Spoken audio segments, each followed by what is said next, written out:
Ozzy, Malcolm, dead. Of course, doo-doo, doo-doo, doo-doo, doo-doo. That Ozzy Osbourne. Gone. Malcolm Jamel Warner from Cosby Show. Died in a drowning accident somewhere in the Caribbean.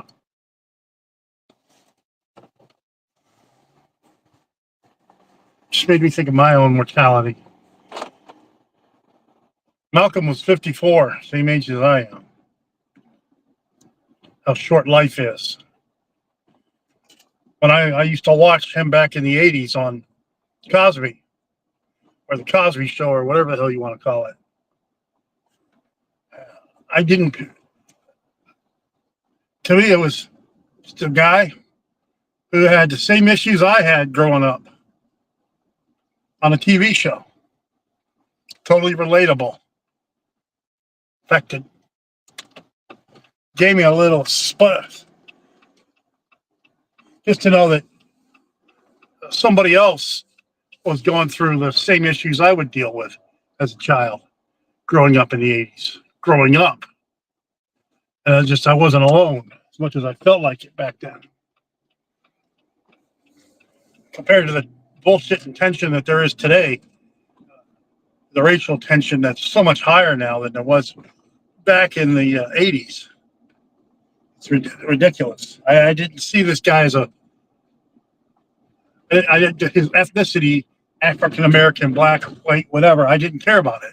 All I cared about was him, the guy, dealing with his dad, dealing with his sisters, dealing with his mom, trying to get by. I used to watch the Cosby Show mostly for him. Bill Cosby, yeah, he might have been a pervert and shit, whatever, but it was about the kid, the boy, and his issues. And that was one of the reasons why I watched the show. Plagued with depression back in my younger days like that. Watching somebody else deal with those more of the urban side of the issues, but still the same issues, was a glimmer of hope for me. Now, I didn't follow Malcolm's military filming career. I don't even know what the hell else he starred in, but that was enough for me. I always see him as that 14-year-old kid on Cosby, probably going through the same issues as a 14-year-old kid, pretending to be a 14-year-old kid on Cosby.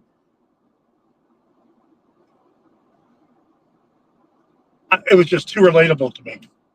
So I was taken a little back by his death. Did I know him that well? Did I know him at all? No. I mean, so that took me back a little bit. Greedily, it made me think of my own mortality.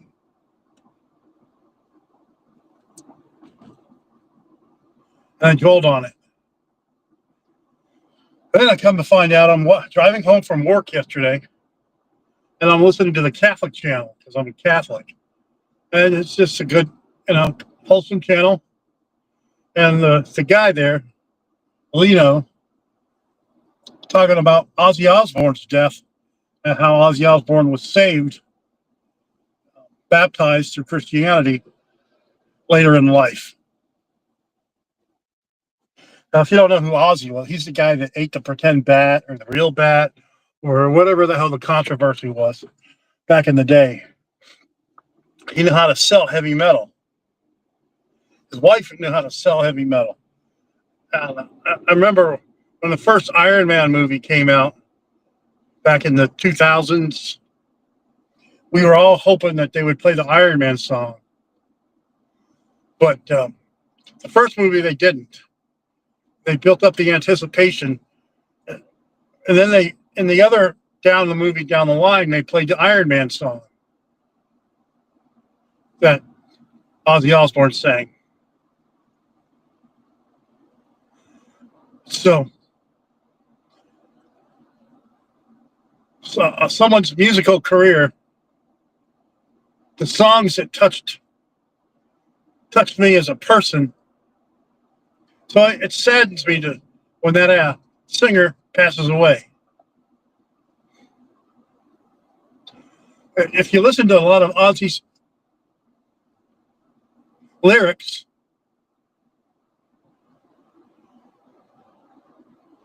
a lot of his songs are about inspiration and hope.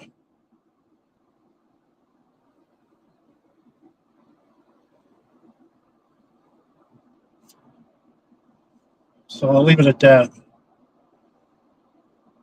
And there's some actors that die. I don't give two shits about them.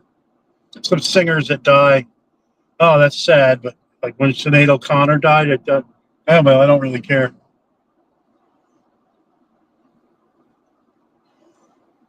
What's the one actor?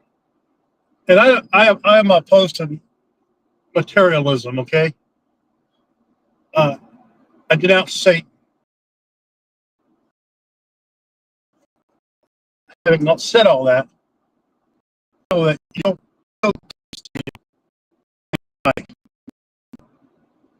I can tell you the three I will feel devastated with. Three living characters from the original Star Trek.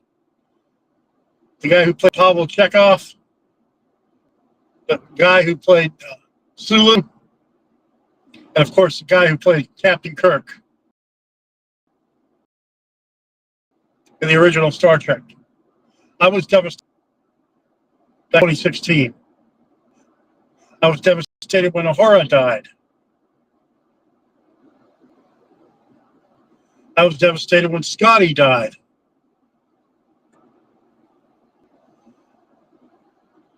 And of course, Dr. McCoy, he was one of the first ones to go. And those actors I grew up watching, at least some of them got to appear in The Next Generation. Like Dr. McCoy was on the first episode of Star Trek The Next Generation as an old man. And it was sort of to pass the torch. And they did a good job of it. Sometimes they screwed up Star Trek, all these other episodes and shit, but I don't know. The torch goes on, you know? Torch of life.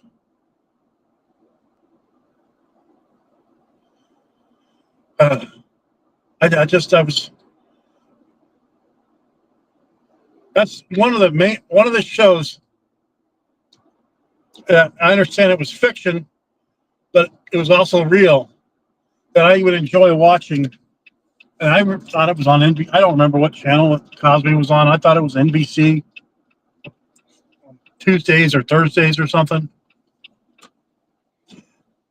But this is back when.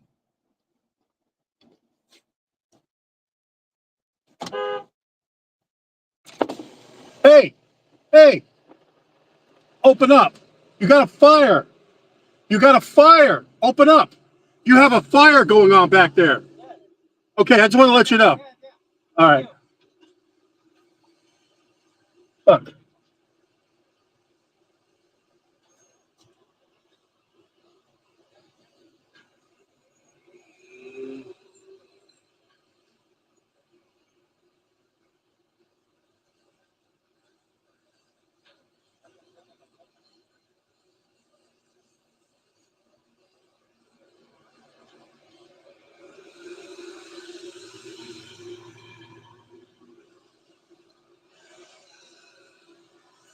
Fucking idiots. Better pull the fuck over.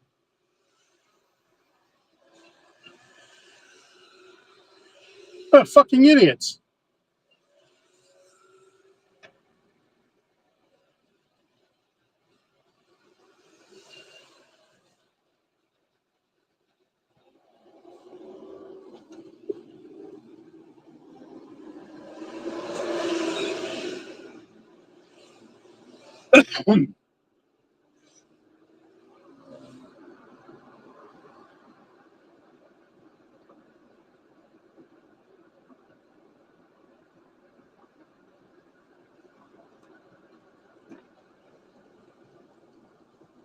Anyway, that's fucking funny. Guy's fucking tire started catching fire. They're so fucking nonchalant about it. And here, my dumbass is right next to a combustible. Fuck, and I'm like, shit, I just set myself up to die.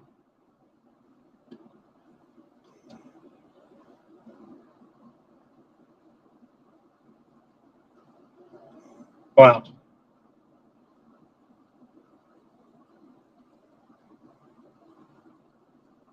Anyway, talking about death today. I guess that's the universe.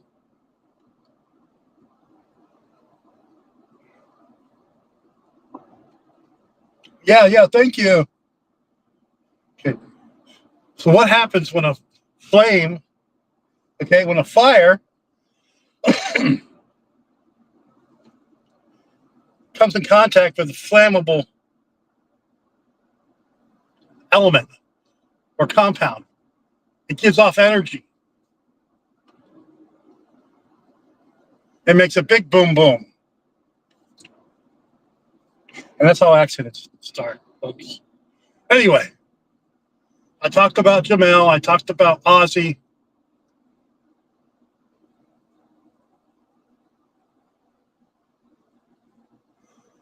Dwell on them for a little bit. Had some excitement there with the little guys, I guess the brake or something. Hell, I don't know. With the friction. Some of these guys don't know how to unlock the brake on the trailer.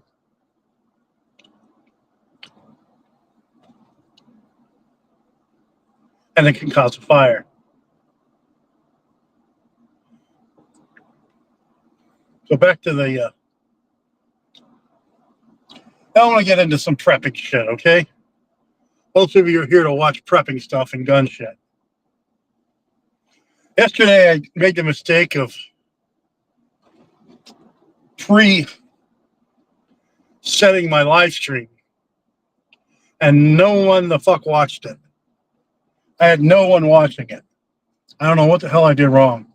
So I'm just going to stick with the platform that I got. I'm just going to click on around 7 in the morning and start talking some bullshit and see how the day's going.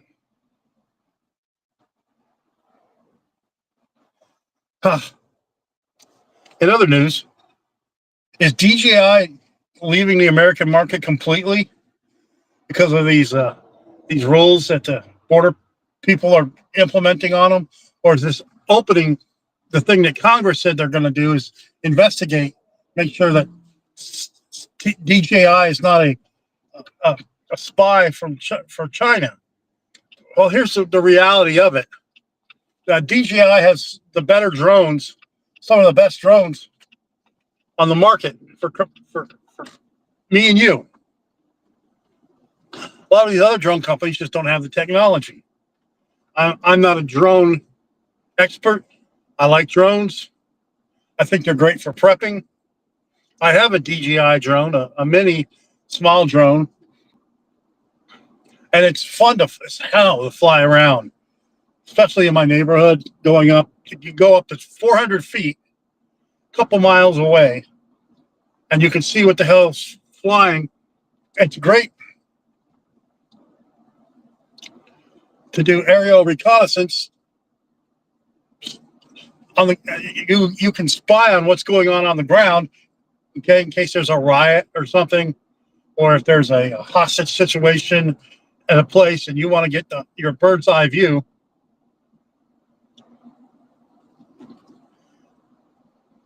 Yeah.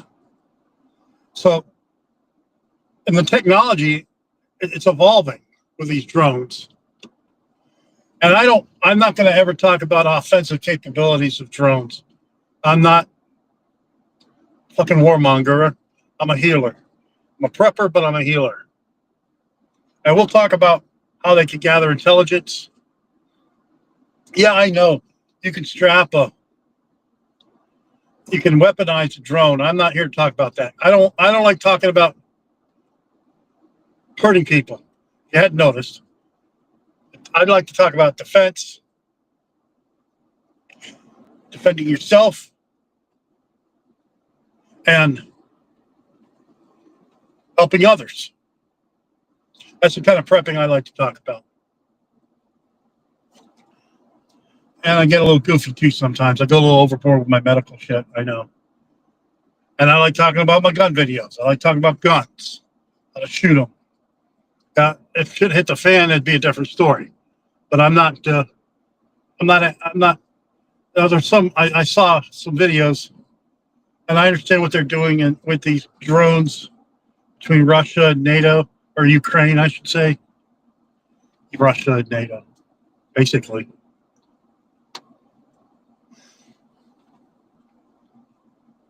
But I guess we're going to find out in the next month what the hell's going to happen to DJI. Are they going to branch off and become an American company? Or are they going to stay? Or are they going to totally get banned? I don't know. They make such a great product, though. I mean, there's no...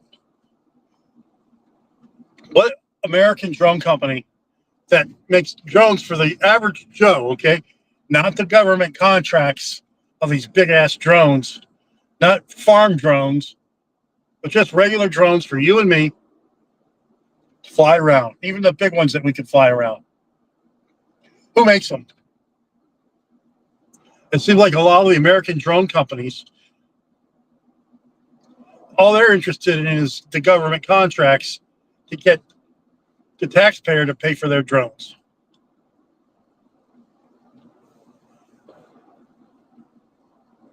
Do you have an answer? I don't. A lot of these drone companies, they quit making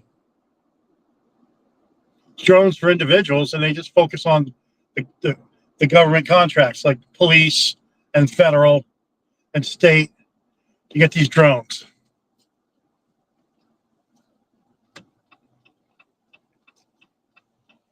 I'm at an intersection, so there might be an awkward moment of silence as I look. I'm checking my time hack. I'm right about time, 7:30 at this intersection. I always don't like being late for work. I do a lot of time hacks in my head. So in the military, back in my 160th days, we had time hacks of where you should be on a certain time at a mission. And you would call in a word saying, I'm at this point, I'm at this point. I'm sure the technology's changed with the way we can talk on radios now. And it's probably completely different. Anyway, I like time hacks. I'm going to have a sip of my coffee that I made this morning. I didn't make it right. Seems like my wife does it better than I do.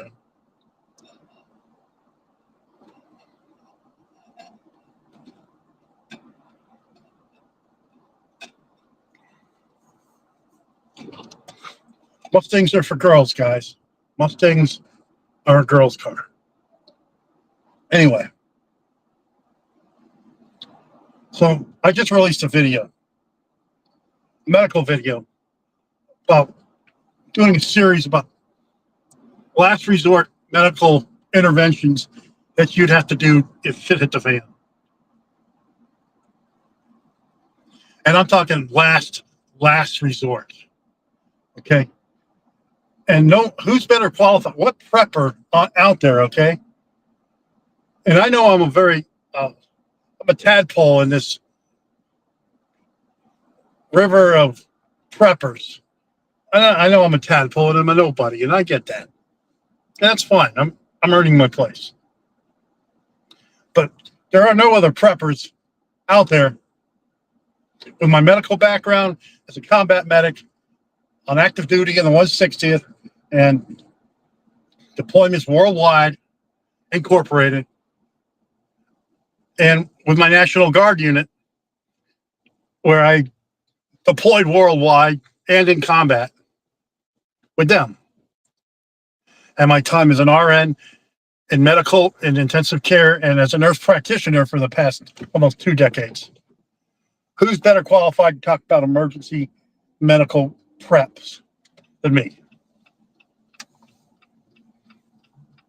And I go over it as a adjunct to your prepping style. There's no one. I don't know of any other prepper that can boastfully say, yeah, that was me. So I do a lot of medical preps. And I don't know of any other prepper. I know people that talk a lot of shit, but I don't know of any other prepper that did a natural medicine fellowship from George Washington University. So when I talk about naturopathics, I'm just not pulling shit out of my ass. I study this stuff. It's not for everybody. A lot of my patients, though, I'm learning, they want to know about these naturopathics, but I'm reluctant to gear them towards my website or my YouTube channel because I don't want to give the impression that I'm plugging something, because I do have affiliate links on my descriptions. And I don't really want to even get into that moral calcification. So I'll tell them, here, try this, do your own research. This is what I think works, in addition to what you're taking. I had a patient come in yesterday, a follow-up for viral gastroenteritis.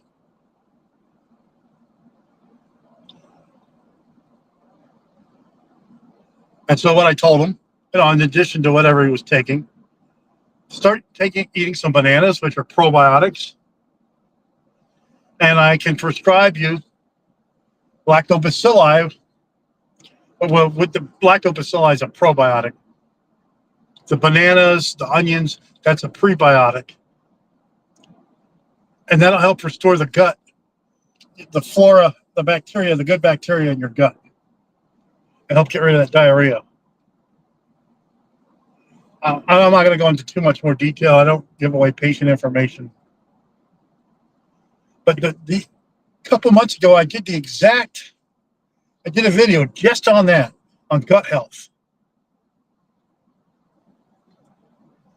And so I turned on the video and I let them listen to it because they were taking the wrong probiotic, Saccharomyces, when in his case, in my opinion, lactobacilli is the better choice.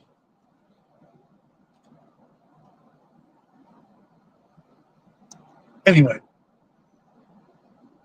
so yesterday I released a video. I think it was yesterday or the day before.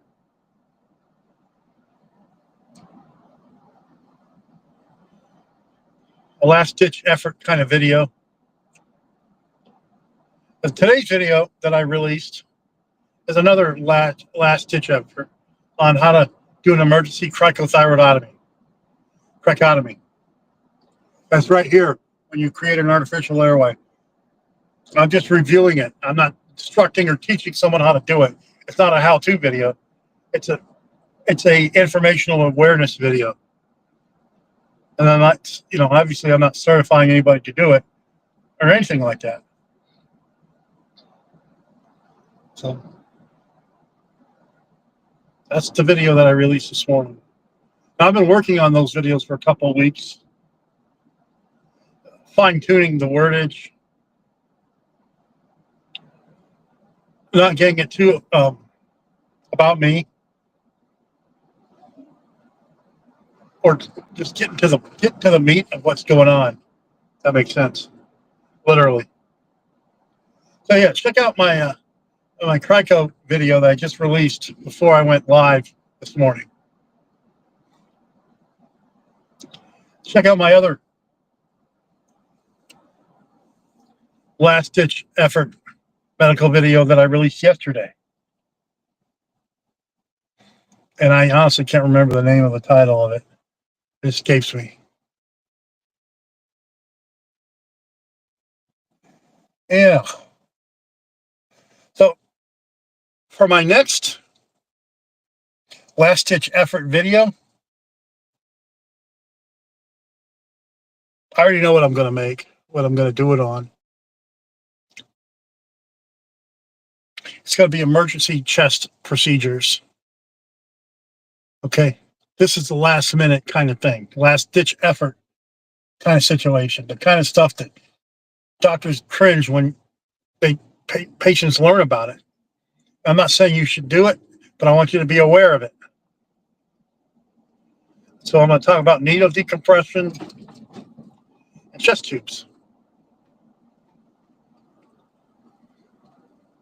Basically to relieve a tension pneumothorax. So I got a continuum of last ditch medical infomercial. Oh, look at the ducks. It's good. That you can watch. It's a different series.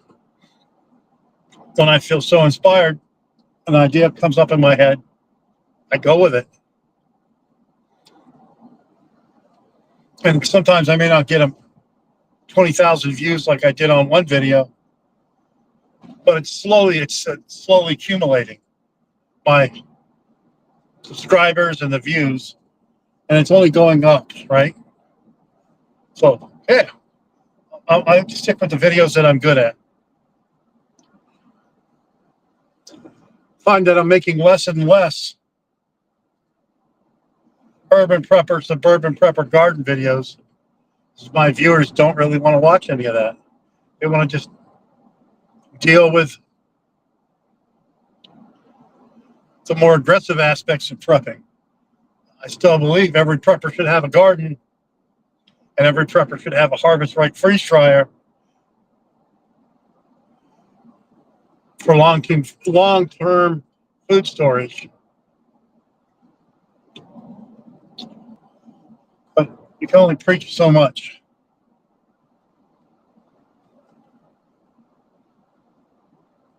Oh yeah, yesterday finished freeze drying from the garden. I had some zucchini, some summer zucchini, and what we did is we cut them up into like little, put some flavoring, some rub, basically barbecue rub on it, and some of it my wife's flavoring that she chose. Freeze dried it, took it out, took some bites, and it was delicious. And the thing that I don't like about the zucchini when you cook it is it's slimy.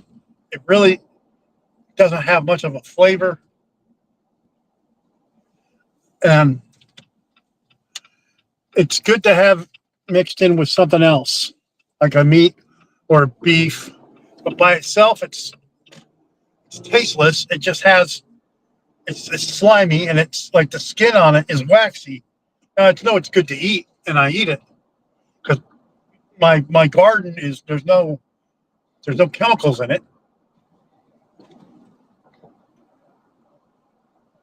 and I'm getting a lot of zucchini now, so I'm going to be doing a lot of prepping videos. I'll show you what I'm going to make. I'm going to make it next time. Is I'm going to cut the zucchini thicker. It's like the size of like a hamburger consistency and depth. I'm going to marinate them in barbecue sauce overnight. Okay. And then I'm going to freeze dry them. And basically, it's going to be freeze dried, marinated, barbecued zucchini.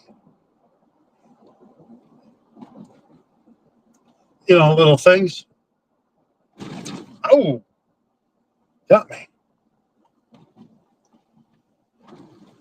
But nobody watches that on my YouTube channel. So I'm just going to make it, do it myself. I have another channel for freeze-dried and gardening, and I'm going to just start posting this stuff on there.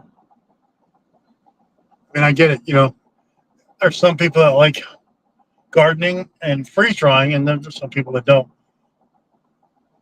So I'm going to start linking my other channel. Go from there. Sorry, I hate this bump. Ugh. So I'm going into work today. Today's Wednesday.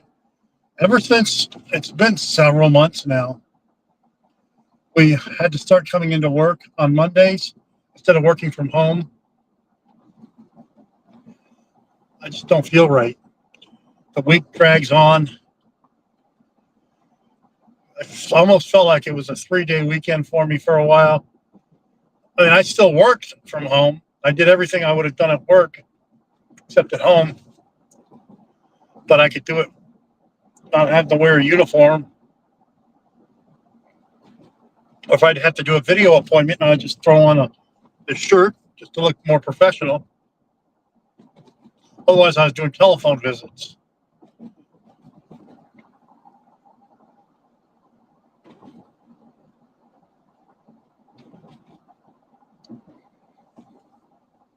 Yeah. It was good while it lasted. During COVID, okay, now I didn't put much stock into COVID. More people still died by the flu, from the flu, in the same time COVID was out than they did by COVID. Okay? And it wasn't children, folks. And there was these rare cases.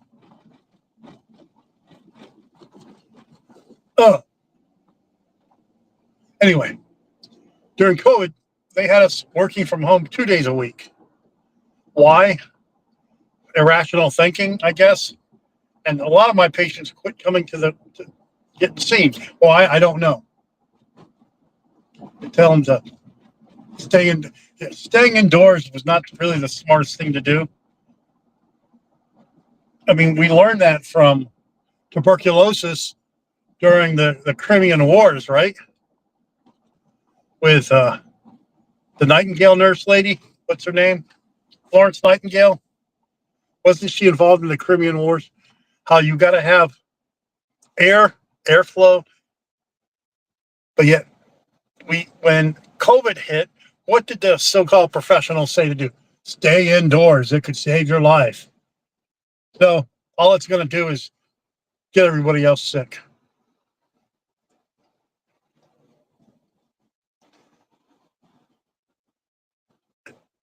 It's impossible to isolate indoors. You're better off isolating outside where the virus is weaker because there's more space and there's sun. And let's face it, the sun kills viruses. That's why some viruses can only live inside a living tissue.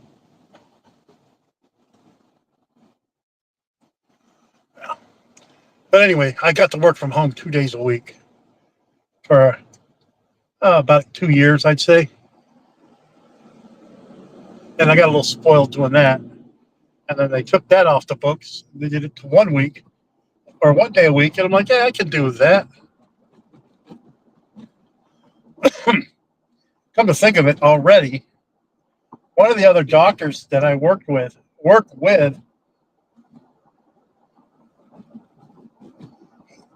he would only then show up at the clinic when we were working 2 days a week at home. 1 day a week, he was doing a different clinic. 2 days a week. Anyway, basically, he only showed up to the clinic 1 day a week in person. So now, I still have my Mondays where I do phone visits, but they're slowly taking it away. And I'm just going to be seeing patients, do phone visits. The only thing that I ask, and no one's going to listen to me anyway, is that they quit scheduling a telephone visit right before or after a person-to-person visit. Because 99% of the time, the nurses are late bringing in the patients are late coming in.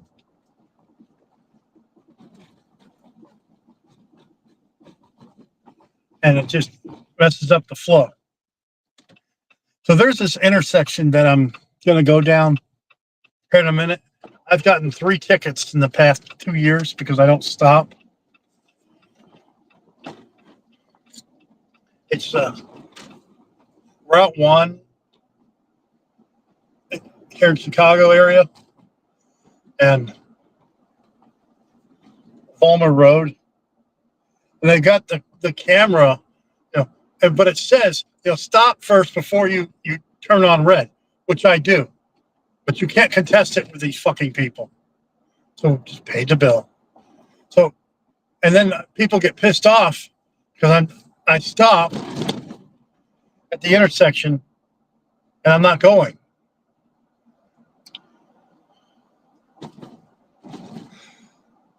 Sure as hell know how to take my money. I don't think traffic cameras are constitutional.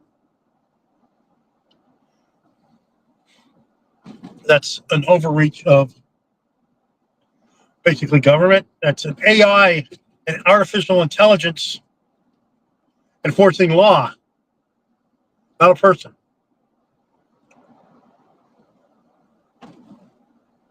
I'm sure that'll find its way in the courts someday. From that perspective, basically you're getting a ticket from artificial intelligence.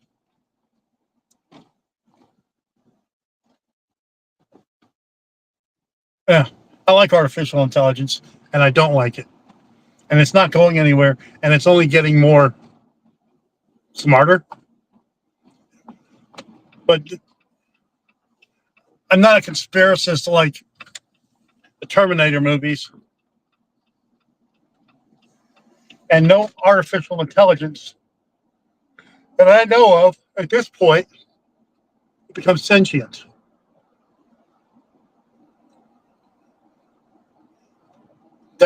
That sentience is that spark from God, okay? That pling from God. Now, is a dog sentient? I don't know. Just because I can't speak dog doesn't mean I don't know if the dog is sentient or not. But I don't see how a machine can be sentient. And I know there's some people that are going to say, well, you're basically a fucking machine. So here's the intersection, Vollmer Road in Halsted. And it's green, and I'm turning, and it's green, and it's green. And then, I hate that intersection. Hopefully I don't get a ticket. Well, it's 7:50, and I'm 2 minutes out from work.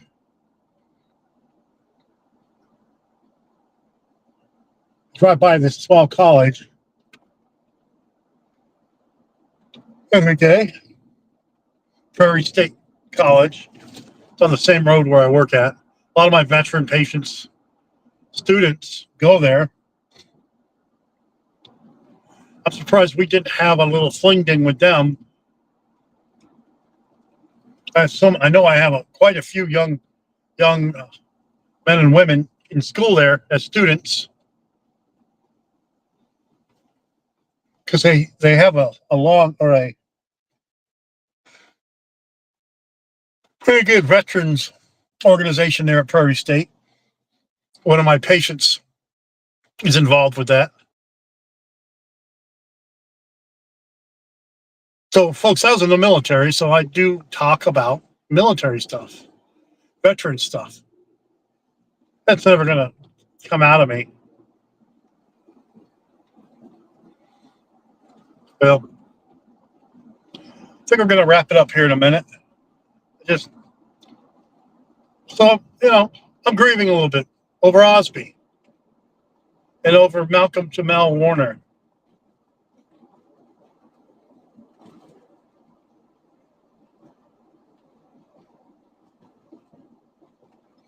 That's life, I guess. All right. Sometimes I go to work and I feel like I'm forgetting something important. Like, fuck. You know what I mean?